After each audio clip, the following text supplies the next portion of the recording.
Hey guys, Austin Delano here at Mossy Oak BioLogic. Today we're out checking out some of our spring protein pea fields. This one right here we planted about 8 weeks ago. So it's got about 7 weeks of actual growth on it from the first rain we got. It's 102 today. So one of the things we wanted to show is just how versatile these spring protein peas are. And in that blend we have an iron and clay pea and a mung bean. They are super resilient for different soil types, harsh weather, not great soil fertility. This is a 5 and a 5.1 pH. I sampled it 2 months ago, right before planting. So all that to say, this is not the ideal soil to be planting in, but this should show you just how versatile these peas are and how well they do even under less than ideal conditions. This was all a converted horse pasture.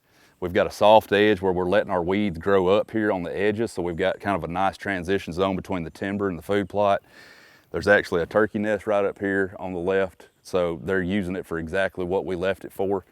But then we've got about 2.5 to 3 acres of peas right here.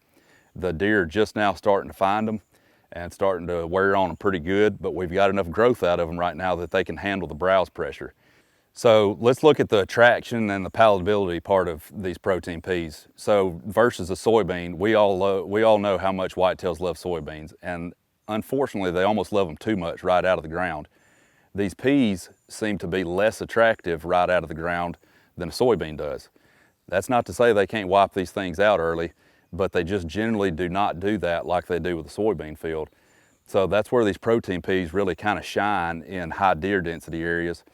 Also, you've got such a large planting window. So a lot of people think that just because the month of May is gone or even the month of June has gone by and they haven't planted these, that they've missed the window. But you have a really long, wide planting season, especially the further south you go, for putting these in the ground. And if you want to talk about making it a very attractive early bow season plot, putting a crop of these in 3, 4, 5 weeks before your bow opener, and you've got fresh peas that are 10 to 15 inches tall, they're going to be on them. Every deer in that area is probably going to be using them in the early part of the fall because all your summer browse has gotten extremely dry, extremely woody. It's very fibrous, it's not as attractive. If you've got fresh peas that have only been planted a month, 6 weeks earlier, and you've got a couple of bow stands picked out, that's an incredible way to wrap those right around the area where you're going to hunt in the fall. And you can put your fall blend right over the top of it by just broadcasting it in over the top of your peas a month or so later when it's time to plant your fall food plots. So let's talk for just a minute about the hardiness of these plants. They are so resilient about hot, humid, and sometimes even really dry conditions that they shock me every year about how well they do in adverse planting conditions. This is 102 degrees today, somewhere right around there. It's been that way almost all week.